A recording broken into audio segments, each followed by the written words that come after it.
Assalamualaikum warahmatullahi wabarakatuh. Hari ini kita memasuki semester genap di tahun 2021. Nah, pada kesempatan kali ini kita bertemu lagi pada mata kuliah yang berbeda, yaitu kita bertemu pada mata kuliah geometri transformasi. Pada pertemuan ke-1 ini, kita akan membahas seperti biasa kontrak kuliah, kemudian referensi, kemudian literatur yang akan kita pakai, kemudian nanti kita diskusikan bersama tentang perkuliahan dan submateri geometri transformasi dari yang akan kita bahas dari pertemuan 1 sampai 16, kemudian materi geometri pada pertemuan pertama ini. Oke, baik, langsung saja. Sistem perkuliahan yang pertama, sistem absen selama perkuliahan itu sebanyak 2 kali. Kemudian perkuliahan menggunakan media Google Classroom, Zoom atau Meet dan APPS lainnya yang mendukung mata kuliah geometri transformasi. Kemudian sistem perkuliahannya kita via Zoom atau via Google Meet. Kemudian untuk kontrak perkuliahan UAS 30%, UTS 30%, tugas 20%, kehadiran 15%, keaktifan 5%. Keaktifan ini misalkan kalian bisa menjawab soal yang ibu berikan ketika perkuliahan sedang berlangsung. Kemudian literatur yang kita pakai adalah Ronald and Amble. Ini bukunya, pengarangnya kemudian tahun 2012. Bukunya berbentuk soft file, nanti ibu share lewat ini WA ya, grup WA. Kemudian ibu rasa untuk kontrak perkuliahan dan sistem perkuliahan sudah cukup jelas ya. Sekarang submateri. Pada materi geometri transformasi ini dari pertemuan 1 sampai 6 inilah sub materi yang akan kita bahas. Di pertemuan 8 seperti biasa ada UTS, ujian tengah semester. Kemudian di pertemuan 16-nya nanti ada ujian akhir semester. Tuh. Untuk materi-materi ini nanti kan kalian bisa baca lebih lanjutnya. Nanti materinya di-share di grup. Kemudian materi pertama dari geometri transformasi. Pada pertemuan pertama ini kita akan membahas geometri transformasi, sejarah dan materi prasyarat dari mempelajari geometri transformasi. Yang pertama, pengertian umum geometri transformasi dan sejarahnya. Geometri transformasi dapat juga disebut geometri gerak. Geometri transformasi merupakan pemetaan satu-satu dengan menggunakan himpunan titik-titik sebagai masukan atau input dan returning point sebagai luaran atau output. Himpunan-himpunan input tersebut dinamakan sebagai objek atau benda, dan output atau luaran yang bersesuaian dengan dinamakan sebagai image atau bayangan. Perkembangan geometri transformasi diawali oleh seorang matematikawan berkebangsaan Jerman yang bernama Felix Klein pada tahun 1849 sampai 1925. Klein memberikan definisi geometri sebagai berikut.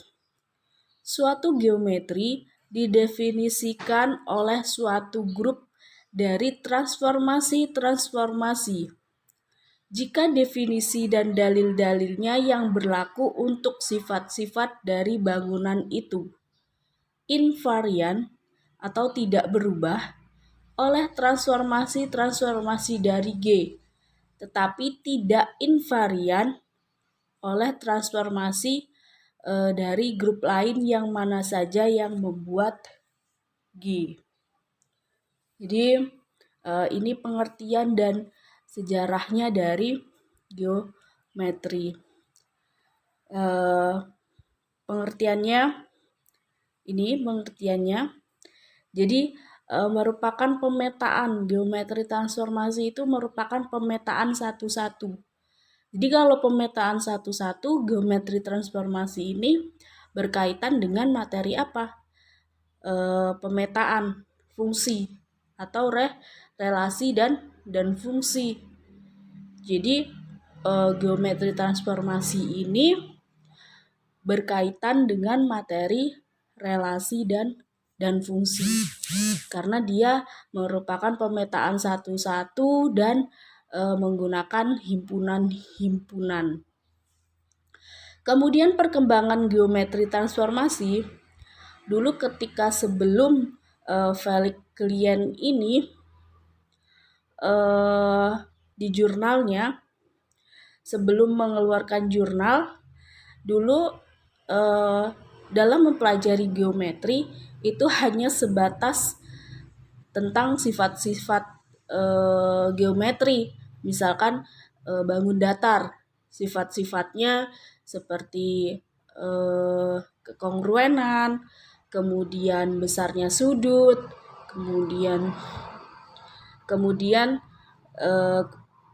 kesebangunan, itu hanya sebatas luas, keliling, dan sifat-sifatnya.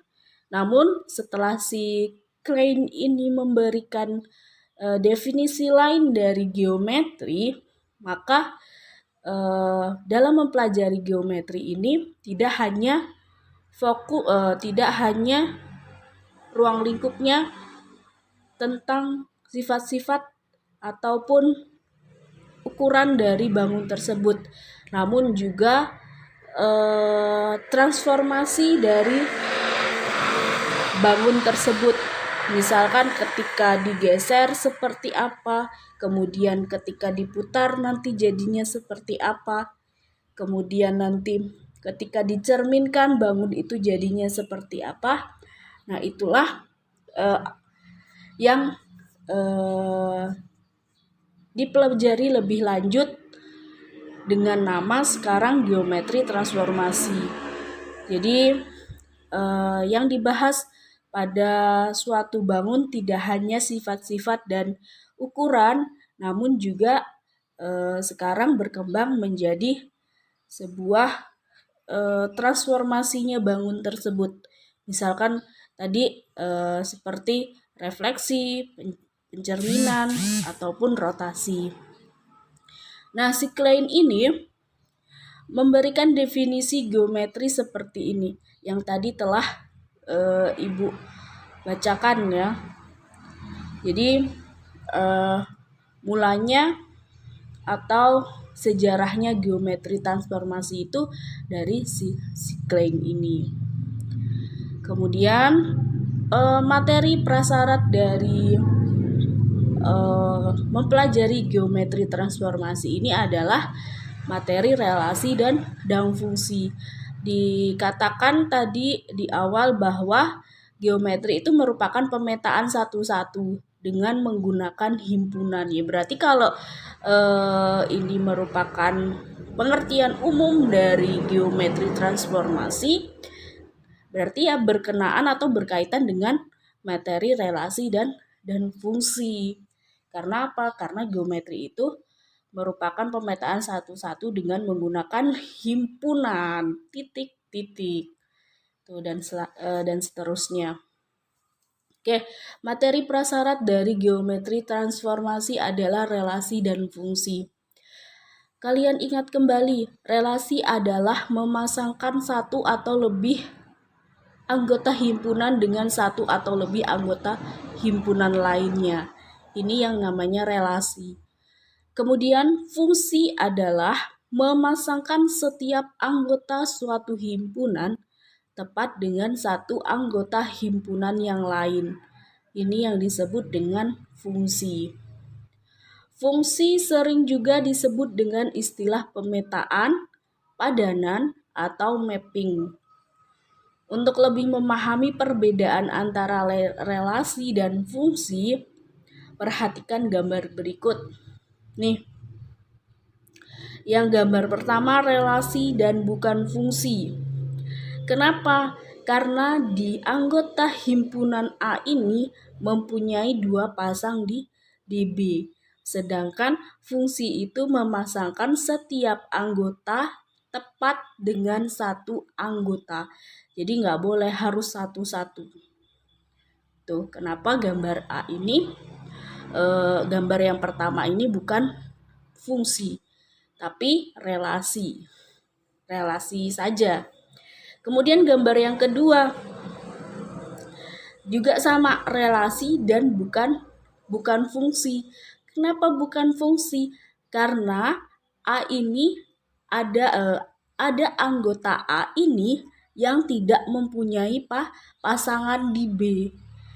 Kalau fungsi itu memasangkan setiap anggota itu tepat dengan satu anggota himpunan lainnya. Jadi anggota himpunan A ini harus mempunyai pasangan di B, dan pasangannya itu tidak boleh lebih dari satu.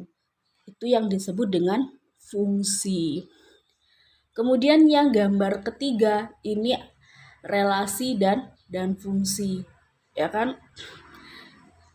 Kenapa? Karena di A ini mempunyai tepat satu anggota di B.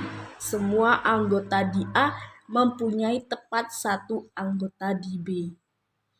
Kemudian ada pertanyaan seperti ini. Ketika A ini tidak ada anggota di B, salah satu anggota A ini tidak ada di B, apakah masih termasuk fungsi? Jadi tidak. Ini yang gambar 2 yang ditunjukkan gambar 2. Kemudian ketika anggota B ini mempunyai pasangan di A itu misalkan 2. Misalkan gini. A1 pasangannya B1. A2 pasangannya B3. Kemudian A3 pasangannya B3. Apakah masih fungsi gitu kan? Apakah ini termasuk fungsi atau bukan? Bukan. Karena apa? Karena setiap anggota suatu himpunan tepat dengan satu anggota himpunan yang lain. Jadi tidak boleh bercabang. Antara domain dan kodomain tidak boleh bercabang. Seperti itu. Untuk mendefinisikan fungsi dapat digunakan notasi sebagai berikut. Ini notasi dari fungsi. Dibacanya fungsi f pemetaan A ke dalam B.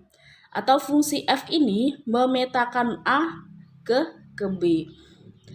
Apabila f memetakan atau memadankan suatu elemen A anggota dari himpunan A ke suatu B anggota dari himpunan B, maka dapat dikatakan bahwa B adalah peta atau bayangan atau image dari A oleh oleh F, dan peta ini dinyatakan dengan nilai Fx, atau dapat ditulis F memetakan A F pemetaan A ke fungsi FA. FA ini fungsi dari A gitu kan. F memetakan A menjadi fungsi A gitu kan. Kemudian untuk setiap A disebut dengan prapeta atau objek atau benda dari FA. Himpunan A dinamakan daerah asal domain dari fungsi F. Sedangkan himpunan B disebut dengan daerah kawan kodomain. Sedangkan himpunan dari semua peta di B dinamakan daerah hasil atau ring dari fungsi F tersebut. Jadi yang dimaksud dengan prapeta itu adalah daerah domain. Kemudian yang dimaksud dengan peta itu adalah daerah kodomain yang juga dia dinamakan daerah ring. Jadi ada daerah kawan itu juga yang termasuk seluruh ring, ada juga yang sebagian dari ring seperti ini. Kita lihat gambar ini. Kalau kita lihat gambar yang ketiga, ini adalah yang A ini adalah prapeta. Kemudian yang B ini disebut peta, namun yang menjadi peta adalah B1, B3 dan B4. Karena peta itu adalah daerah hasil atau ring. Ya, ingat bisa peta itu bisa seluruh daerah kodomain dan sebagian daerah kodomain. Namun yang jelas peta itu adalah ring atau daerah hasil. Tuh. Kemudian setelah itu sifat-sifat fungsi. Yang pertama surjektif. Fungsi F memetakan A ke B disebut sebagai fungsi surjektif jika wilayah hasil fungsi F sama dengan himpunan B atau daerah hasil ini sama dengan B. Jadi fungsinya sama dengan B. Kemudian fungsi ke dalam B jika wilayah hasil ini nih. Seperti ini gini. Oke. Fungsi F memetakan A ke B disebut sebagai fungsi kepada B atau fungsi onto atau surjektif jika wilayah hasil fungsi F sama dengan himpunan B.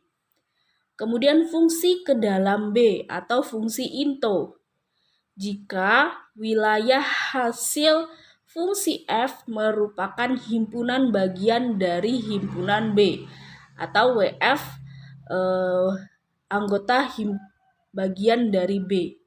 Ini WF sama dengan B, ini WF bagian dari B. Oke, kita perhatikan gambar di bawah ini. Seperti ini. Ketika ini fungsi surjektif seperti ini. Ketika A dan B, ketika A mempunyai tepat satu pasangan di B. Ya. Jadi otomatis hasil atau ringnya dari pemetaan ini adalah semua anggota di B. Jadi makanya dia sama dengan B. Ini yang dikatakan fungsi surjektif. Kemudian ini yang dikatakan fungsi into. Ketika anggota B ini tidak semua anggota di B ini menjadi ring. Ya. ketika tidak, ini kan anak panahnya, kita lihat ininya A ini mempunyai tepat satu pasangan di B. Satu pasangannya A, dua juga pasangannya A. Ini kan satu pasangannya cuma satu ya A, kemudian dua pasangannya cuma satu ya A, ya kan? Tiga pasangannya cuma satu ya B, kemudian empat pasangannya juga cuma satu, kemudian B. Namun ini sifat dari fungsi into. Karena kenapa? Kalau into itu daerah ringnya itu bagian dari B. Tapi kalau surjektif atau onto, daerah hasilnya itu ya sama dengan B. Begitu. Jadi fungsi surjektif itu himpunan A memetakan tepat satu di B dan ringnya itu sama dengan ya B, sama dengan jumlah dari anggota himpunan B. Kalau fungsi into itu daerah A memetakan tepat satu di B, namun ringnya itu tidak semua anggota yang ada di B. Itu perbedaannya. Kemudian fungsi injektif.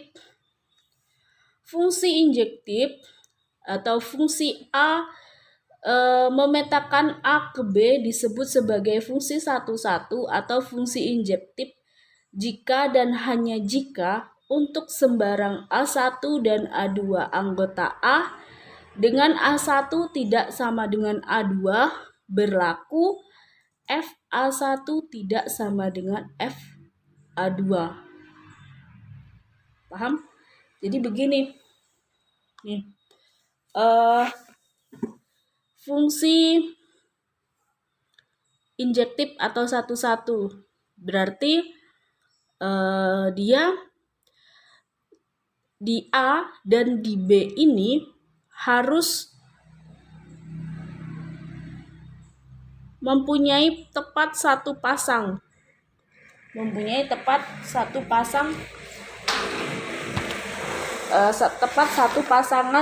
di keduanya. Ketika A-nya punya satu pasangan, ya B-nya ya punya satu pasangan. Kemudian ini fungsi F. Satu pasangannya A, kemudian dua pasangannya B, kemudian tiga pasangannya C. Kemudian untuk yang fungsi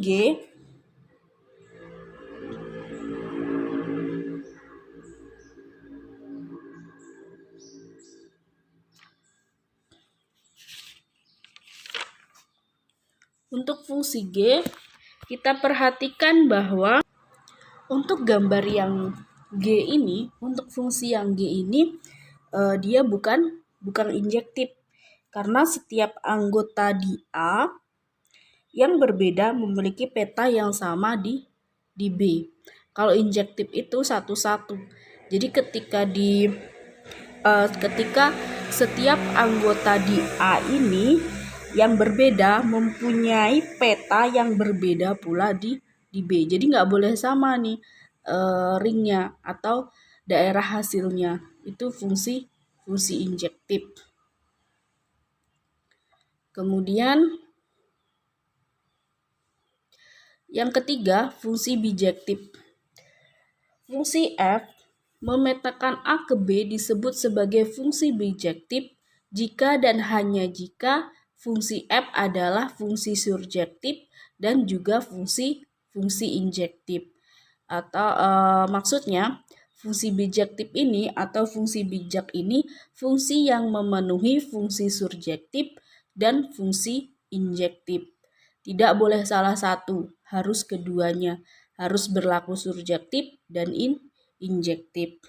Kita lihat fungsi yang F ini. F yang memetakan A ke B. Ini bukan termasuk fungsi bijektif. Ya. Kenapa? Karena dia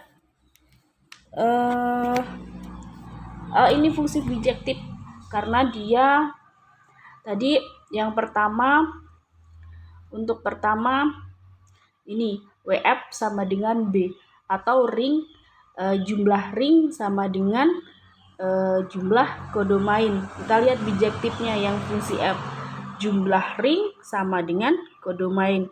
Ringnya kan kodomainnya kan A, B, C. Kemudian ringnya juga A, B, C. Kemudian ini juga termasuk fungsi injektif. Kenapa?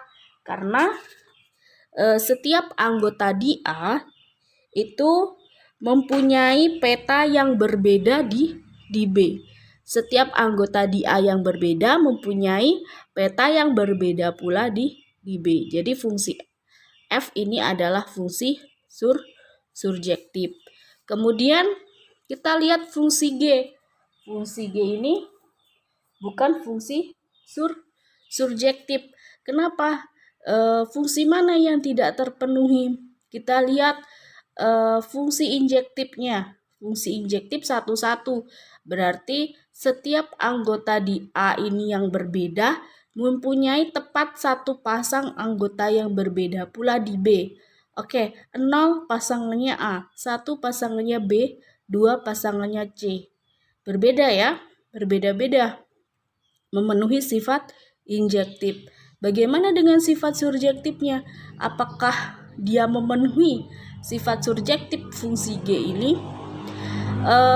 Fungsi surjektif ketika daerah hasil atau ringnya sama dengan daerah kodomain.